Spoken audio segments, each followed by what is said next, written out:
As he set foot on the island, Renato couldn't help feeling a bit curious. Was Lapino still waiting to be rescued? No. He was probably drinking champagne with the ravens. Did ravens drink champagne? Did rabbits? Renato felt oddly thirsty, come to think of it. Why had he chosen the Sky Ripper? Renato never made plans that required constant vigilance. He was a hero. He didn't think too much. He just went with his gut and hoped it all worked out. The Sky Ripper was a long shot. He'd have to devote himself to it. No side journeys, no rescuing old friends. That was against his nature. Could he stick with it?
You know what I hate about you guys? Everything.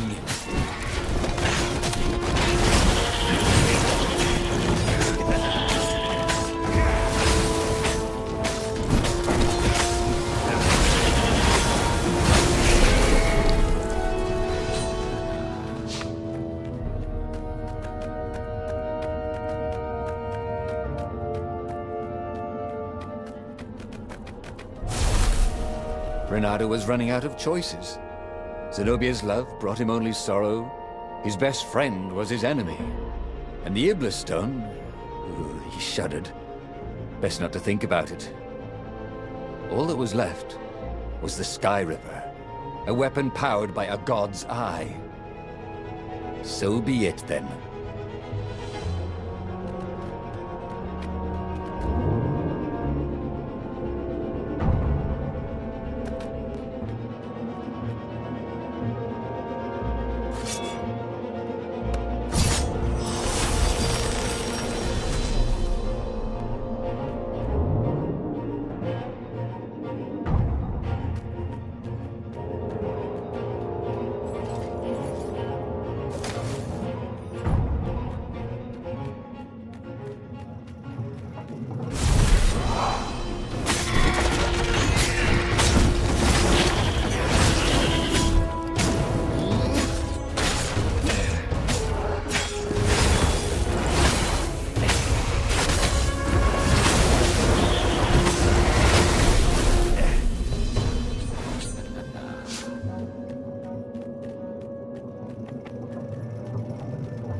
There it was. Skyripper's armature. The stuff that dreams are made of. Engineers' dreams, anyway. The device was intricate. No one alive had the skill to make a thing like it. How is it part of a weapon at all? He'd have to ask a scientist. But first, he'd get the second piece. Skyripper had a heart. A core that had come to rest on the next island. Well, there was another island he could reach. Zenobia had just invaded it with her father's Raven battalions. She must be encamped there still. But fighting Zenobia now, that made no sense at all. He'd already sacrificed one friend to get this armature, was it? He didn't need to hurry to face her. She would find him. Renato asked himself why he changed course to confront Zenobia. He'd no idea. Sometimes he would just do things, and he could never figure out why he'd done them. Usually, they worked out. After all, he was a hero. The truth is, though, he wanted to see her, wasn't it? It had been a dozen years since Swordfu School. He'd followed every rumor about her, every scrap of news. Not that he still loved her. After all, she was his enemy. No, it was solely because, know your enemy. All right, maybe he should stop pretending. He knew exactly how she felt about him. But their love affair always ended with a tragic death. Unless, maybe he could find a way to dodge tragedy. Surely he could, couldn't he?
Renato wasn't entirely sure how he was going to capture Zenobia.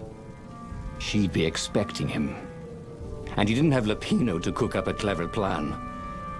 Why was it again that he hadn't got the core?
Renato slinked through Zenobia's ship, making no sound at all. Where were her guards? Finally, he reached her bedroom. She was curled up on her bed. Oh, he'd forgotten how beautiful she was. How sleek, how soft. He tapped her on the shoulder with his sword. She vanished. And he suddenly noticed he couldn't move except his mouth. In fact, soon he couldn't keep his mouth shut. He told Zenobia everything. Skyriver, the Iblistone, even where the secret rebel base was, until he was hoarse. It was some kind of truth spell. A talky truth spell. She called her father by Farspeaker Toad and filled His Majesty in. But why didn't he get the core? Croaked the Farspeaker in something like His Majesty's croak. Because I missed you, darling. Renato grinned. He doesn't even know why, frowned Zenobia. That makes no sense. It's a trap, shouted the Emperor. I'll meet you at the outpost, and I'll bring my interrogators. If Renato came face to face with the Emperor, maybe he could assassinate him. But maybe it would be smarter and safer to turn Zenobia against her father. What are you doing? Asked Zenobia. Did you ever wonder why the Emperor adopted you? He asked her. She shook her head. He told her. His Majesty wanted to bring the lost gods back. They could make him an eater of souls, an immortal. But to seal his bargain with them, he needed a sacrifice. Someone who truly loved him. She was stunned. Furious. You're lying. Under a truth spell? It's a trick. You can't prove that. Take me to the observatory, and I will.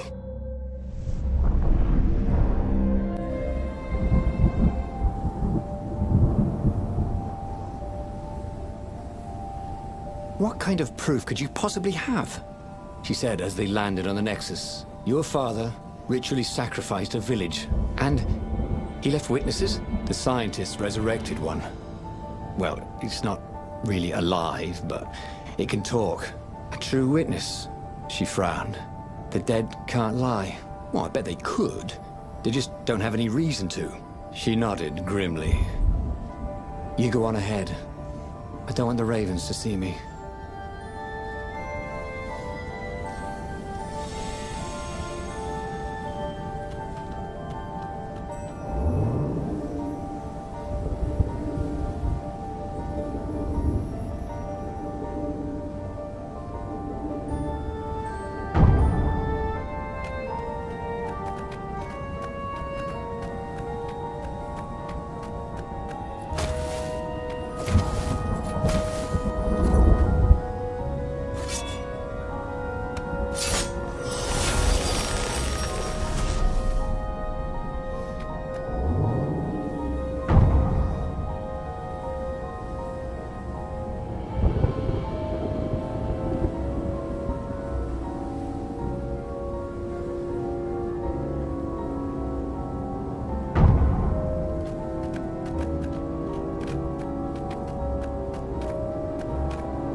There were a lot of shiny, smooth, curved with leather, buckles, and kind of smelled,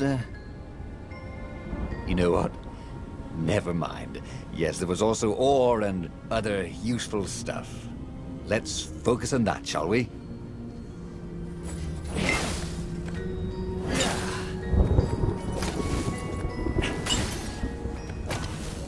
She caught up with him. Don't you think I'd know if my father wanted to invoke the Lost Gods? Would he tell you? No. Would you help him? No. I'd burn his books. Why'd he adopt a stray cat? You don't ask a thing like that. No. Not when there's no good answer, she said, her whiskers twitching.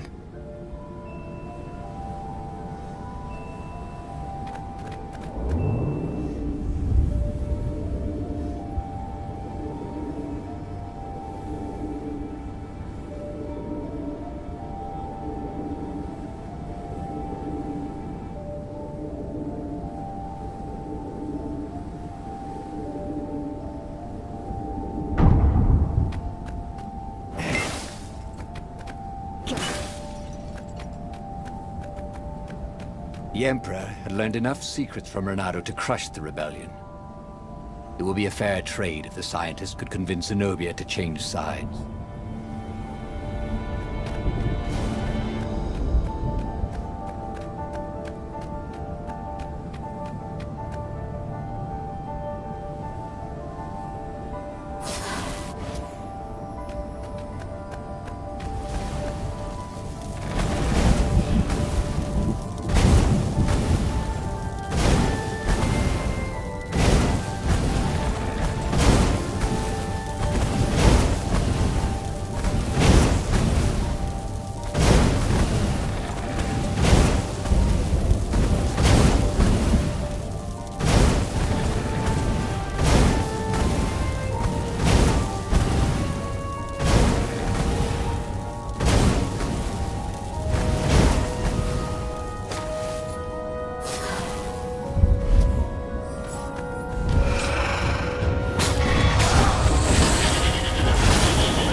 The observatory was a burning hulk. Dead scientists and black feathers everywhere. The ravens had burned the reanimated witness to cinders. Renato was stunned. There goes my proof. These were scientists, not rebels, Zenobia said, upset. Why would he do this? I don't know. Let's go to the fleet and ask him. Yes. I'll meet you on the mountains. There's something I have to get first. But could he afford to meet her in the mountains? He'd given the Empire the location of the secret rebel base. They would need rescuing.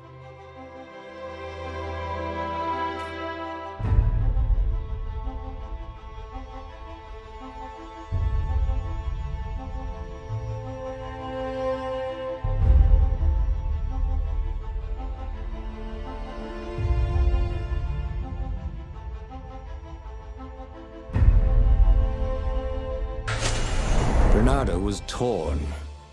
He wanted Zenobia to see the truth of her father. But she could get the truth out of her father faster without him tagging along. Meanwhile, the fleet would soon be knocking on the door of the secret rebel base. Renato had better be there when they did.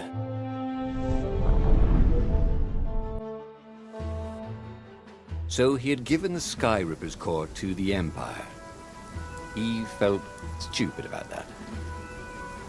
He hoped the Emperor didn't bring the Sky Ripper against the base. There was nothing he could do to fight a legendary weapon. Renato hated when he screwed up. One of these days, he would learn to look before he pounced. But today, is not that day. He intoned for his own amusement.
Renato decided not to tell the Council he'd given the Empire Skyripper's core and the location of the secret base.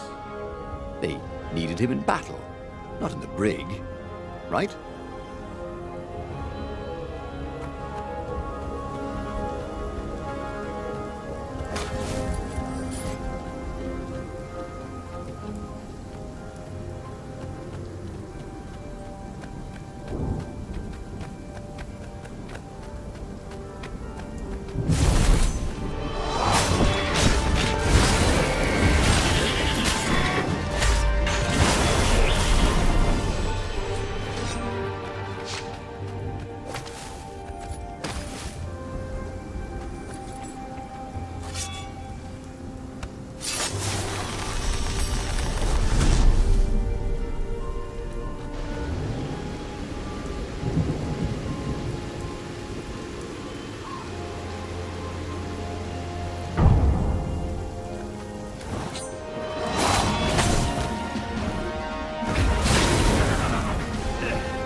The Raven was slumped in a pile of its own feathers, like a tree in November. You can't stop us. The Emperor has a weapon no warrior can defend against. What happened to you? Renato asked. But the Raven chose that moment to go to the great nest in the sky. So they'd made the core into a weapon. That wasn't good.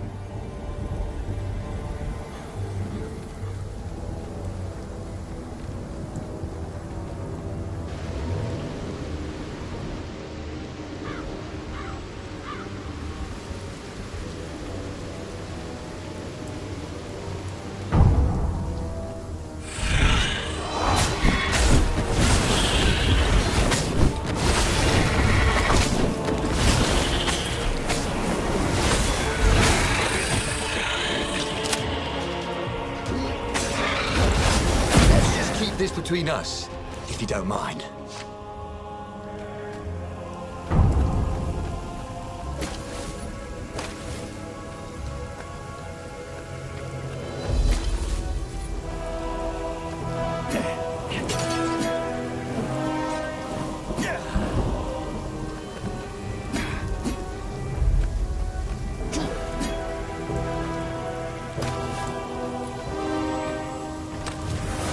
This one contained nothing but unmatched gloves. And something more useful.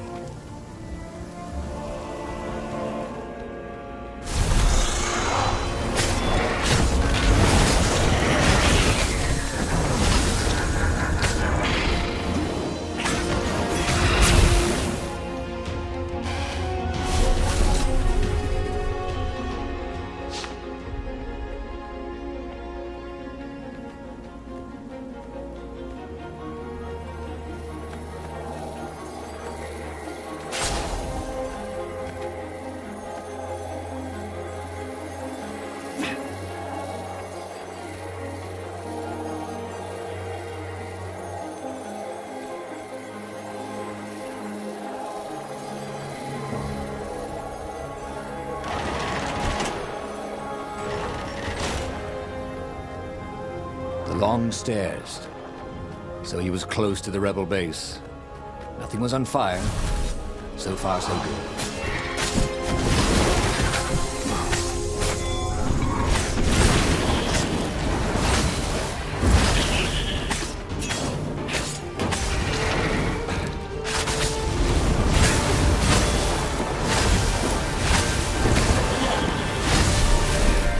Renata felt ready to take on new powers.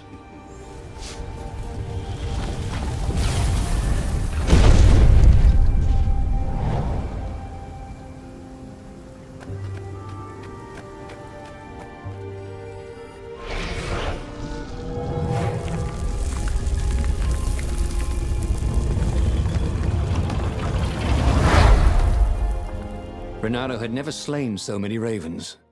The secret base was going to stink of burnt feathers for months. The council speaker was confused.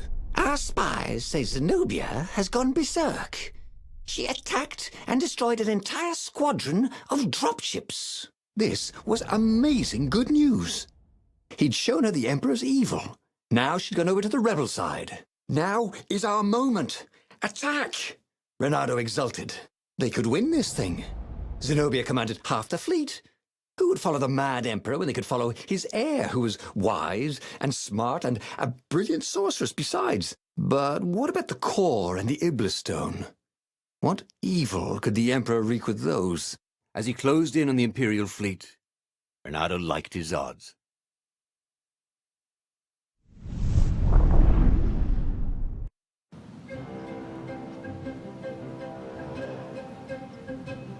Oh, how had he gotten into this mess? He'd never set out to be a hero. When he was a kid, he'd wanted to be a great cat burglar, until his mother had explained about foxes and cats. And then the Emperor had gone mad and started sacrificing kittens to the lost gods. There were a lot of dead ravens here. Who had slain them?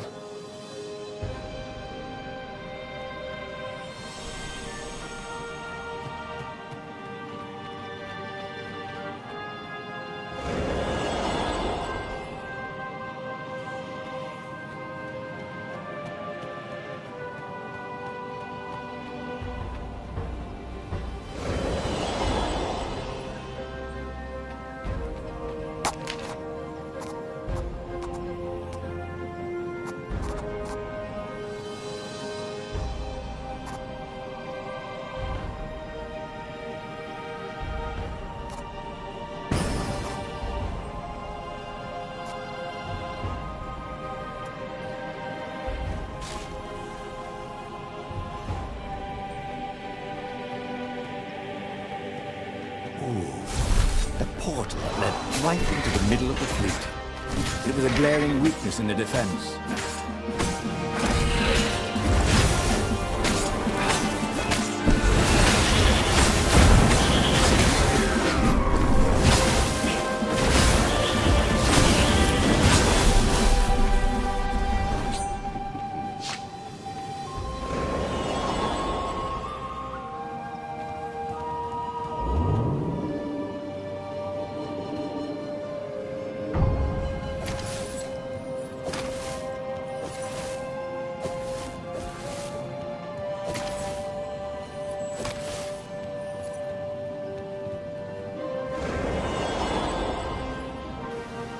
So, who's your next of kin?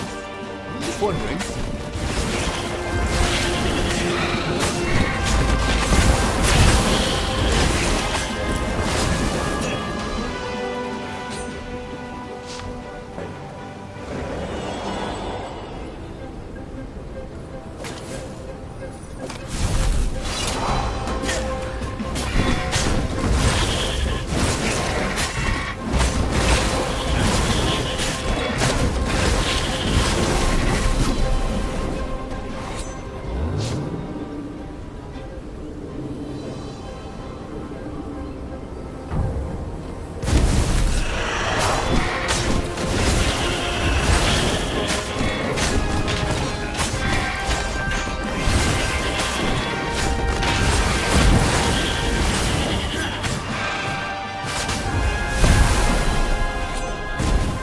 There were raven bodies everywhere.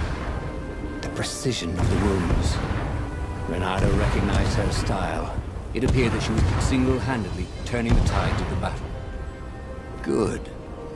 That left the Emperor with only the core. Against him, all the rebels, his daughter and her ravens. He wished he was fighting alongside her. But they'd meet up soon enough.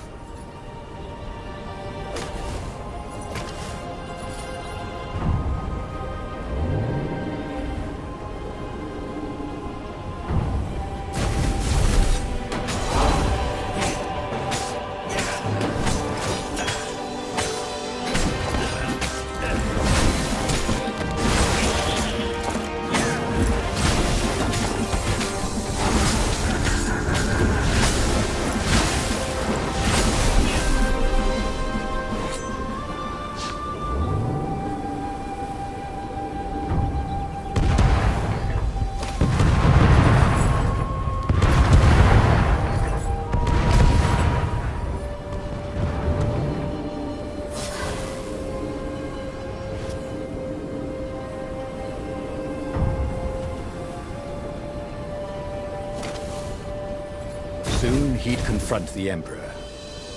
Funny that this whole war had come about because the Emperor feared death. And now it was coming for him. There was some sort of lesson there, wasn't there?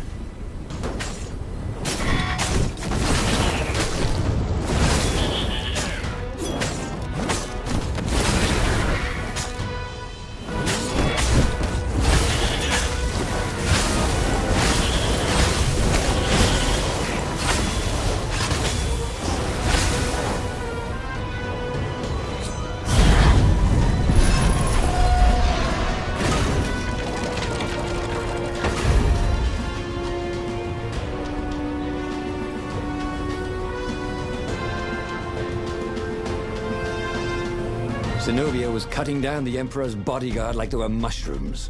The Emperor was frantically readying some arcane instrument, brass and hammered steel wrapped around a glowing, thrumming sphere.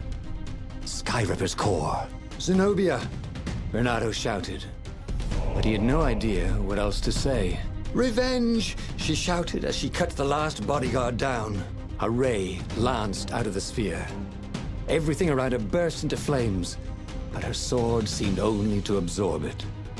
She walked towards Isengrim III like she was walking against a river. Nothing could stop her. They were going to win. Zenobia stabbed the Emperor dead and flicked the moaning apparatus off. She was laughing hysterically. Or weeping, maybe. They had won.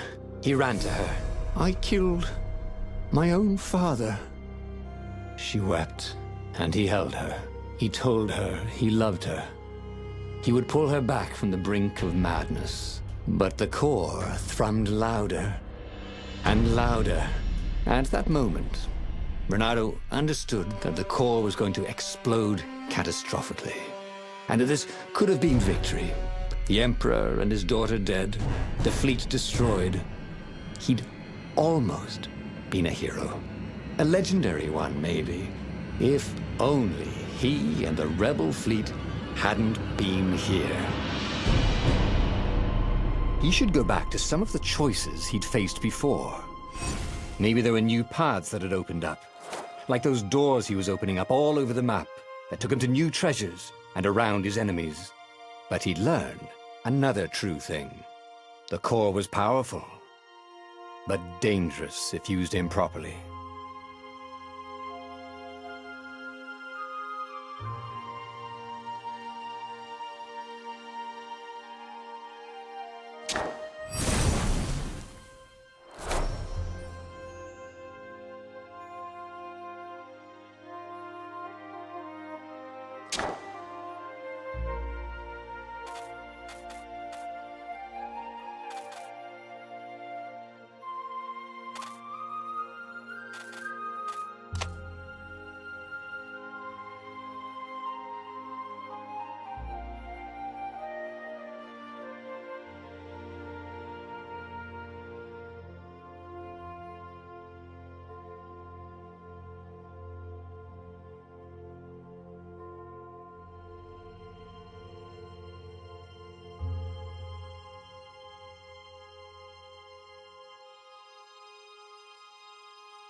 The book's pages fluttered to the beginning once again, faster than before, and he fell.